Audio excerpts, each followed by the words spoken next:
So we're at the midpoint of another NFL season for the Seahawks. And the Seahawks are 4-4. They just lost to the Lions, their second straight loss. Therefore, based on my own rules, got to lose the tie. And we're going business casual, biz cash, until Seattle gets their shit straight. I just realized I can swear. This is my series. I can do whatever I want. But I'll keep it semi-real. I won't go to the real bad words. Just shit. And that's what I felt like about that defense on the final drive. You know, I felt like against the Lions, you got to, if you put the game on the defense, I always felt like the Seahawks defense would take care of the job. And against the Lions, it didn't happen. Some definite breakdowns there, especially on third down, which is upsetting, but not earth-shattering. Things we can fix, hopefully.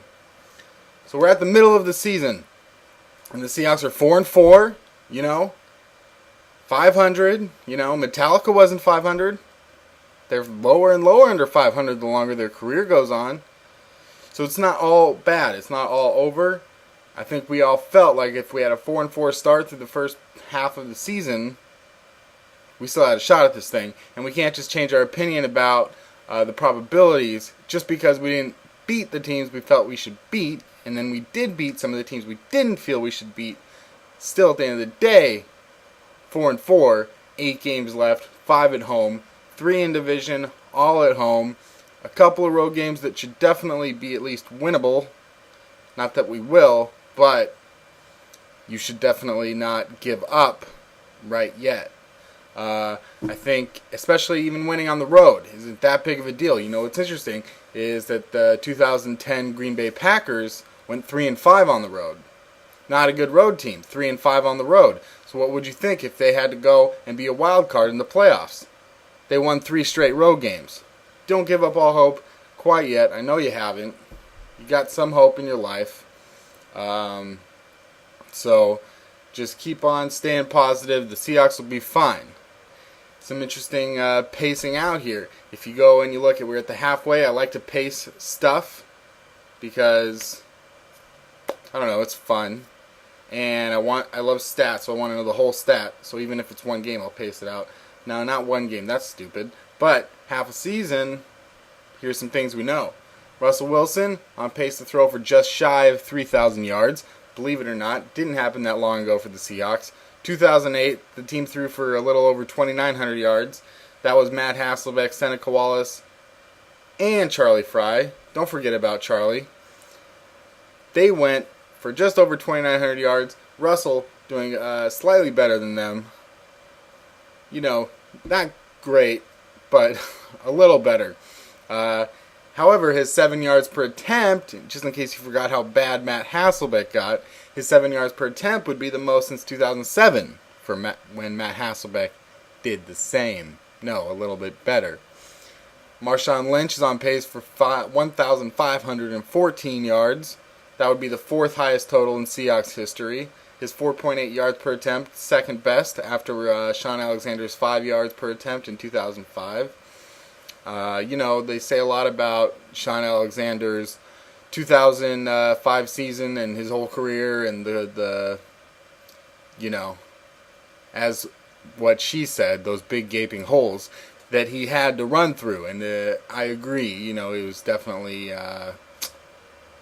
pretty epic amounts of space, you know, like running through Middle Earth for Sean Alexander.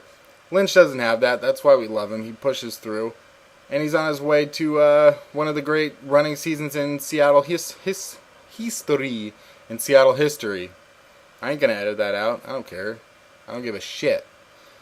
And also for receiving, you got Sidney Rice on pace for a little over 700 yards. Not even as much as Doug Baldwin. I don't necessarily fault the guy. What kind of an offense are we running? We're last in the NFL in pass attempts. What do you expect? I think if Sidney Rice was on a better offense, at least for passing, he's still a really good receiver, and I think that he'd be your fantasy pick of the week or whatever, you know. But he allows us to do some things because he's here. It's a little frustrating just because you go out and you sign these guys to their big deals and guaranteed money, and then we can't use them to be really productive. You know what I mean? It seems like we really want a nice, big, athletic tight end that can catch the ball, and yet, what are we doing with them? You know what I mean? Certainly, some of that has to fall on the receivers, on Zach Miller. I don't know what Evan Moore is doing, but he's probably practicing catching balls right now and other types of practice, I hope. Moving on, around the NFC West, you got the Rams, the Cardinals, and the 49ers, and I think we have to, at this point, pretty much throw any hopes of winning the division out the window. The 49ers are 6-2. They got a 2-game lead on us. They got the first game. They won that. They've got 2-0 in the division. It's going to be really difficult to win the division at this point, because even if it didn't even come down to a tiebreaker, because if it does come down to a tiebreaker, it's going to be very hard for us to win that, I think.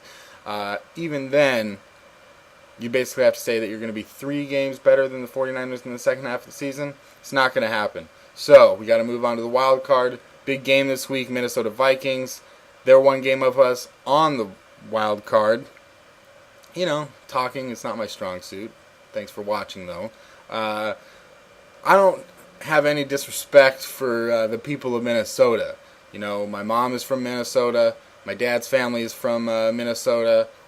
I don't have any I like the movie Fargo, which is not in Minnesota, but you get the gist. It's pretty much the same.